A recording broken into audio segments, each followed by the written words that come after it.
بسم اللہ الرحمن الرحیم۔ السلام علیکم ورحمۃ اللہ وبرکاتہ۔ 9th کلاس میں امید رکھتی ہوں کہ رب کائنات کی توفیق سے نہ صرف آپ سب روزے کے آداب کا لحاظ رکھتے ہوئے رمضان المبارک کا بابرکت مہینہ گزار رہے ہوں گے، بلکہ قوی امید ہے کہ آپ اپنے ارد گرد موجود لوگوں کی مالی اور روحانی مدد کا سلسلہ بھی جاری رکھے ہوئے ہوں گے۔ میری دعا ہے کہ اللہ تبارک و تعالی آپ سب کو رمضان المبارک کے احسن روزے رکھ کر گناہوں سے پاک صاف ہونے کی توفیق عطا فرمائے، آمین۔ عزیز طلباء و طالبات، ہمارا آج کا سبق ہے سورہ انفال آیات نمبر 27، 28 اور 29۔ تو سب سے پہلے آیت نمبر 27 کا ترجمہ دیکھ لیجیے آپ۔ اعوذ باللہ من الشیطان الرجیم، بسم اللہ الرحمن الرحیم۔ یا ایہا الذین آمنوا، اے ایمان والو، لا تخونوا، مت تم خیانت کرو، اللہ تعالیٰ سے، والرسول، اور مت تم خیانت کرو رسول صلی اللہ علیہ وآلہ وسلم سے۔ اور اب یہاں پر واو کے بعد لا نہیں ہے، لیکن جیسے کہ کلاس میں بھی آپ کو سمجھایا ہوا تھا کہ یہ واو عاطفہ ہے، اس کا عطف لا پر ہوگا، تو لا کا معنی یہاں پر ہم کریں گے اور مت تخونو، تم خیانت کرو، اماناتکم، اپنی امانتوں کی، وانتم، اس حال میں کہ تم، تعلمون، جانتے ہو خیانت کی سزا کو۔ اس آیت مبارکہ میں اللہ تبارک و تعالی انسان کو خیانت سے روکنے کی تعلیم عطا فرما رہے ہیں کہ اے ایمان والو، تم اللہ تعالیٰ سے خیانت مت کرو۔ اب دیکھنا یہ ہے کہ خیانت کیا ہے۔ خیانت کا لغوی معنی عام ہی ہے کہ کسی کی چیز میں بددیانتی کرنا، کسی کا حق اس کو پورا نہ دینا۔ اب اللہ تعالیٰ کے ساتھ خیانت کیا ہے؟ یہاں پر اس آیت مبارکہ میں 3 قسم کی خیانتوں کا ذکر ہے۔ پہلی، خیانت باللہ، یعنی اللہ تعالیٰ سے خیانت۔ نمبر 2 ہے خیانت بالرسول، یعنی رسول اللہ صلی اللہ علیہ وآلہ وسلم سے خیانت۔ اور تیسرے نمبر پر ہے خیانت بالعباد، یعنی بندوں سے خیانت۔ تو آیت کے پہلے حصے میں اللہ تبارک و تعالی مسلمانوں کو فرما رہے ہیں کہ اے ایمان والو، تم اللہ تعالیٰ سے خیانت مت کرو۔ اب اللہ تعالیٰ سے خیانت کیا ہے؟ اللہ تعالیٰ کا سب سے پہلا حق یہ ہے کہ اس کے ساتھ کسی کو شریک نہ ٹھہرایا جائے۔ اللہ تعالیٰ کے علاوہ کسی کو کارساز، متصرف نہ مانا جائے۔ یہ اللہ تعالیٰ کا حق ہے کہ اس کے احکامات کو قبول کیا جائے، اس کے احکامات پر عمل کیا جائے، اور اس کے ساتھ کسی کو بھی شریک نہ ٹھہرایا جائے۔ نمبر 2 ہے خیانت بالرسول، یعنی رسول صلی اللہ علیہ وآلہ وسلم سے خیانت۔ تو یہاں اس کا مفہوم بھی یہی ہوگا کہ رسول اللہ صلی اللہ علیہ وآلہ وسلم کے بتائے ہوئے طریقے پر نہ چلنا رسول صلی اللہ علیہ وآلہ وسلم سے خیانت ہے۔ خیانت کی تیسری قسم خیانت بالعباد۔ خیانت بالعباد کی مختلف شکلیں ہو سکتی ہیں، جن میں سے چند ایک آپ کو میں یہاں پر بتا رہی ہوں۔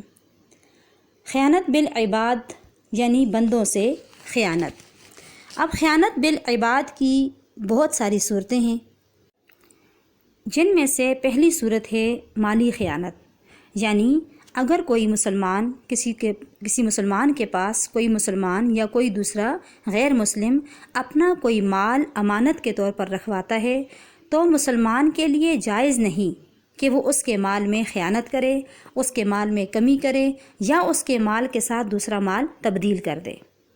خیانت کی دوسری قسم رازداری کی خیانت، کہ جب کوئی انسان کسی دوسرے انسان کو اپنا کوئی راز بتائے، تو اب اس انسان پر لازم ہے کہ وہ اپنے مسلمان بھائی کے راز کی حفاظت کرے اور اس کا راز کسی دوسرے تک منتقل نہ کرے۔ خیانت کی اگلی قسم ہو سکتی ہے عہد کی خیانت، یعنی جب انسان کسی سے وعدہ کرتا ہے تو وہ وعدہ بھی ایک امانت ہوتا ہے، اور اس وعدے کو پورا کرنا مسلمان پر فرض ہوتا ہے، تو جو وعدہ نہیں پورا کرتا وہ اس وعدے میں خیانت کا مرتکب ہوتا ہے۔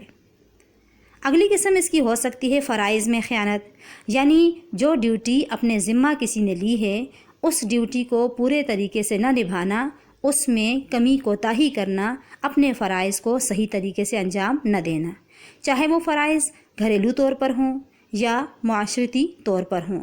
کوئی بھی فرض جب ایک انسان اپنے ذمہ لیتا ہے تو پھر اس فرض کو پورا کرنا اس کے ذمہ لازم اور ملزوم ہو جاتا ہے، اور اس فرض میں کمی کوتاہی کرنا خیانت کہلاتا ہے۔ تو اس آیت مبارکہ میں اللہ تبارک و تعالی ایمان والوں کو ان تینوں قسم کی خیانت کرنے سے منع فرما رہے ہیں کہ اے ایمان والو، نہ تم اللہ تعالیٰ سے خیانت کرو اور نہ تم رسول صلی اللہ علیہ وآلہ وسلم سے کسی بھی قسم کی خیانت کرو، اور نہ تم حقوق العباد میں کسی قسم کی خیانت کرو۔ وَأَنْتُمْ تَعْلَمُونَ، اس حال میں کہ تم خوب جانتے ہو خیانت کی سزا کو۔ تم اپنے ارد گرد کے ماحول سے بھی دیکھتے ہو کہ جب ایک انسان خیانت کرتا ہے تو دنیا میں وہ کس قسم کے وبال میں پڑ جاتا ہے، اور آخرت کی سزا بھی تم خوب جانتے ہو کہ خیانت کرنے والوں کو آخرت میں کیا سزا ملے گی۔ اگلی آیت کا ترجمہ دیکھ لیجئے۔ وَاعْلَمُوا، اور تم جان لو، تم یقین رکھو، انما، کہ بے شک، اموالکم، تمہارے مال، و اولادکم، اور تمہاری اولادیں، فتنہ ہیں، ایک آزمائش ہیں، ایک عذاب ہیں۔ اب پچھلی آیت میں چونکہ خیانت سے منع فرمایا گیا تھا، تو اگلی آیت میں یہ بتایا جا رہا ہے کہ جب انسان کسی بھی قسم کی خیانت کا مرتکب ہوتا ہے تو اس کی وجہ دو ہوتی ہیں۔ نمبر 1 انسان کا مال، نمبر 2 اس کی اولاد۔ یعنی خیانت پر انسان کو ابھارنے والی یہ دو چیزیں ہیں، مال اور اولاد، جس کی وجہ سے انسان ہر قسم کی خیانت کا مرتکب ہوتا ہے۔ تو اس آیت مبارکہ میں اللہ تبارک و تعالی فرما رہے ہیں کہ تم یقین رکھو کہ جس مال کے لیے اور جس اولاد کے لیے تم خیانت کرنے لگے ہو، وہ مال اور وہ اولاد تمہارے لیے فتنہ ہے۔ اب یہاں پر یہ دیکھنا ہے کہ فتنہ کا اصل مطلب کیا ہے۔ قرآن مجید میں فتنہ جہاں جہاں لفظ آیا ہے وہ 3 معنوں میں استعمال ہوا ہے۔ فتنہ کے قرآن مجید میں 3 معنی استعمال ہوئے ہیں۔ فتنہ کا پہلا معنی ہے امتحان، آزمائش۔ فتنہ کا دوسرا مطلب ہے عذاب، اور فتنہ کا تیسرا مطلب ہے وہ چیز جو عذاب کی وجہ بنے۔ اب مختلف جگہوں پر فتنہ کے مختلف معنی قرآن مجید میں آئے ہیں، لیکن یہاں پر فتنہ کا جو لفظ ہے آیت کے سیاق و سباق کے لحاظ سے اور آیت کی تفسیر کو اگر دیکھا جائے تو فتنہ کے یہاں پر 3 معنی مراد لیے جا سکتے ہیں۔ پہلا معنی امتحان، یعنی مال اور اولاد انسان کے لیے بذات خود ایک امتحان ہے۔ اللہ تبارک و تعالی مال اور اولاد دے کر انسان کو آزماتے ہیں کہ میں نے جس کو مال عطا فرمایا اور جس کو میں نے اولاد عطا فرمائی، وہ اس مال اور اولاد کو پا کر شکر گزار بندہ بنتا ہے، اللہ تبارک و تعالیٰ کا شکر ادا کر کے احسن طریقے سے زندگی گزارتا ہے، یا ناشکری کر کے متکبر بن کر اللہ تعالیٰ کی نعمت کی ناقدری کرتا ہے۔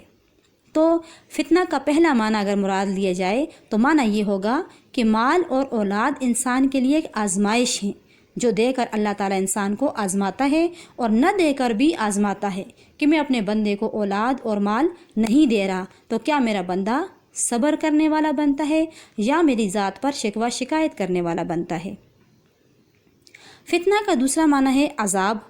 بعض اوقات زندگی میں ہم دیکھتے ہیں کہ انسان کا مال اور اس کی اولاد اس کے لیے ایک عذاب بن جاتا ہے، اور انسان چاہتا ہے کہ کسی بھی طریقے سے اس سے میری خلاصی ہو جائے، کیونکہ بعض اوقات اولاد اور مال انسان کو اتنی تکلیفیں دیتے ہیں کہ نہ انسان انہیں چھوڑ سکتا ہے اور نہ ہی ان کو اپنے ساتھ رکھ سکتا ہے۔ وہ ایسی سچویشن پیدا کر دیتے ہیں کہ انسان کے لیے ایک عذاب کی صورت بن جاتی ہے۔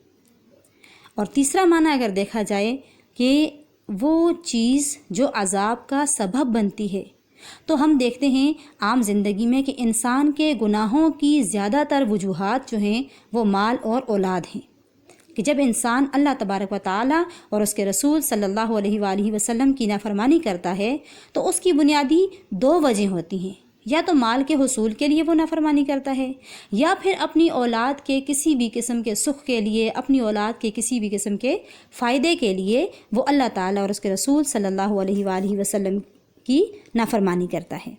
تو اللہ تعالیٰ یہاں پر پچھلی آیت میں چونکہ خیانت سے منع فرمایا، یہاں پر خیانت کی وجہ بھی بتا دی کہ جس وجہ سے تم خیانت کرتے ہو وہ چیز تمہارے لیے ایک فتنہ ہے۔ وَأَنَّ اللَّهَ، اور تم جان لو کہ بے شک اللہ تعالیٰ عندہ اس کے پاس اجر عظیم بہت بڑا اجر ہے۔ تم مال کی خاطر، تم اولاد کی خاطر اللہ تعالیٰ اور اس کے رسول صلی اللہ علیہ وآلہ وسلم سے خیانت مت کرو، تم امانت دار بن کر رہو اور اس کے بدلے میں تمہارے لیے اللہ تعالیٰ کے پاس بہت بڑا اجر ہے۔ اگلی آیت دیکھیں، بسم اللہ الرحمن الرحیم، یا ایہا الذین آمنو، اے ایمان والو، ان اگر تتقوا اللہ، تم ڈرتے رہو گے اللہ تعالیٰ سے، تم تقوی اختیار کرو گے تو یجعل بنا دے گا اللہ تعالیٰ لکم تمہارے لیے فرقاناً حق اور باطل میں فرق کرنے کی صلاحیت، ویکفر اور وہ ہٹا دے گا عنکم تم سے سیئاتکم تمہاری خطائیں، تمہارے گناہ، ویغفر لکم اور وہ بخش دے گا تمہیں۔ اب پچھلی 2 آیتوں میں خیانت اور اولاد کے فتنہ سے بچنے کی تعلیم دی تھی۔ اس آیت مبارکہ میں اللہ تعالیٰ ان کاموں سے بچنے کو آسان کرنے کا طریقہ بتا رہے ہیں کہ اگر تم تقوی اختیار کرو گے تو ایک فائدہ تو یہ ہوگا کہ پچھلے دونوں گناہوں سے تم بچ جاؤ گے۔ اور اس آیت مبارکہ میں تقوی کے 3 انعامات بیان کیے جا رہے ہیں کہ جب تم تقوی اختیار کرو گے تو اللہ تعالیٰ کے تم پر 3 انعامات ہوں گے۔ ان 3 انعامات میں سے پہلا انعام کیا ہے؟ فرقان۔ اب فرقان کسے کہا جاتا ہے؟ فرقان کا لغوی معنی ہے کسی بھی چیز میں فرق کرنا، اور شریعت کی اصطلاح میں اگر دیکھا جائے تو حق اور باطل میں فرق کرنے کی جو صلاحیت ہوتی ہے اس صلاحیت کو فرقان کہا جاتا ہے۔ تقوی کا پہلا انعام اللہ تبارک و تعالیٰ اس آیت مبارکہ میں یہ بیان فرما رہے ہیں کہ اگر تم تقوی اختیار کرو گے تو اللہ تعالیٰ تمہیں قوت فیصلہ عطا فرما دیں گے، تمہیں حق اور باطل میں فرق کرنے کی صلاحیت عطا فرما دیں گے۔ اور دوسرا انعام بتایا جا رہا ہے وَيُكَفِّرْ عَنْكُمْ سَيِّئَاتِكُمْ، دوسرا انعام یہ ہوگا کہ تم سے جتنے گناہ سرزد ہو چکے ہیں پہلے، تمہیں ایسے اعمال کرنے کی توفیق عطا فرمائے گا اللہ تعالیٰ جو اعمال ان گناہوں کو مٹا دیں گے۔ کفارہ سیئات، کفارہ کہتے ہیں کسی گناہ کو ختم کرنے والی چیز، سیئات برائیاں، گناہ۔ تو تقوی کا دوسرا انعام یہ ہوگا کہ اللہ تعالیٰ ایسے اعمال کرنے کی توفیق عطا فرما دیں گے جو اعمال پچھلی گناہوں کو، پچھلی برائیوں کو مٹا دیں گے۔ اور تیسرا انعام کیا ہے؟ وَيَغْفِرْ لَكُمْ، اور تم سے جو گناہ سرزد ہو چکے ہیں تقوی اختیار کرنے کی وجہ سے اللہ تعالیٰ تمہارے ان گناہوں کو معاف فرما دیں گے۔ آگے دیکھیں، واللہ، اور اللہ تعالیٰ ذو الفضل العظیم، بہت بڑا فضل فرمانے والے ہیں۔ اب ان الفاظ سے اشارہ اس بات کی طرف ہے کہ اگرچہ آیت میں 3 انعام ذکر کیے گئے ہیں، کس چیز کے؟ تقوی کے، لیکن ضروری نہیں ہے کہ صرف یہی 3 انعام تمہیں دیے جائیں، بلکہ واللہ ذو الفضل العظیم، اللہ تعالیٰ بہت بڑے فضل والا ہے، وہ ان 3 انعامات سے بڑھ کر بھی تمہیں عطا کرنے پر قادر ہے، اسے کوئی روک ٹوک کرنے والا نہیں ہے، اور اس کا فضل بہت بڑا ہے۔ 3 انعامات یہاں پر ذکر ہو گئے ہیں کہ ایک تو تمہیں فرقان یعنی حق اور باطل میں فرق کرنے کی قوت دے دی جائے گی، دوسرا ایسے اعمال کی توفیق دے دی جائے گی جو گناہوں کو مٹا دیں گے، اور تیسرا پچھلے گناہ بخش دیے جائیں گے۔ اور اس کے علاوہ اللہ تعالیٰ کے پاس بہت بڑے بڑے تمہارے لیے انعامات ہیں جو تقوی اختیار کرنے کی وجہ سے تمہیں ملیں گے۔ تو بیٹا، یہ تھا ہمارا آج کا سبق۔ امید ہے آپ کو اچھے طریقے سے سبق کی سمجھ آ چکی ہوگی۔ آپ نے ان آیات میں خیانت سے کیا مراد ہے؟ آپ کے سبق کے آخر میں یہ سوال ہے، ان آیات میں خیانت سے کیا مراد ہے؟ اس سوال کا جواب آپ نے لکھنا ہے، اور اس کے ساتھ دوسرا سوال ہے آپ کے پاس کہ اس سبق میں تقوی کے کیا کیا انعامات بیان ہوئے ہیں۔ آپ نے ان دونوں سوالوں کے جواب اپنی کاپی پر تحریر کرنے ہیں اور اپنی واٹس ایپ کلاس میں بھیج دینے ہیں۔ اللہ تعالیٰ آپ سب کا حامی و ناصر ہو۔ وآخر دعوانا ان الحمد للہ رب العالمین۔ دعاؤں کی درخواست کے ساتھ اللہ